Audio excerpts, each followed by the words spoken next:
तर ती ओळ कशी आहे? जे आहे जवळी ते भले जाणून घे मना. सुंदर वाटतं? सुंदर वाटतं? बघा किती साधे शब्द आहेत. जे आहे जवळी ते घे मना, पसायदान सम तुझी हो उपासना. जे आहे जवळी ते भले. पसायदान ज्ञानेश्वरांनी पसायदान मागितलं की दुरितांची तिमिर जाऊन ठेवन साखर जिभेवरी. साखर जिभेवर ठेवायचा अर्थ काय? गोड बोल. आणि डोक्यावर बर्फ ठेवायचा अर्थ काय? राग करू. बरोबर नाही? डोक्यावरती बर्फ ठेवन साखर जिभेवरी.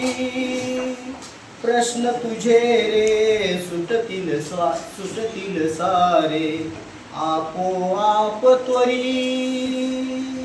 तू गोड बोलू लागलास आणि शांत राहायला लागलास तर तुझ्या आयुष्यातल्या अडचणी आपोआप सुटतील. तुझ्या बोलण्यातच अडचण सोडवण्याचा प्रकार आहे. आंगन में गांव गांव के हर आंगन में गूंज उठी अब शहनाई. समंभद्र जी मुनिवर आए किस्मत सबकी बदल गई.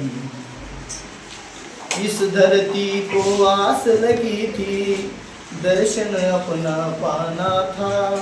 मिलना था बस संग आपका अंतर मन को जगाना था. राह सही समझाई आपने राह सही समझाई आपने और जन्म की गहराई. समंभद्र जी मुनिवर आए किस्मत सबकी बदल गई.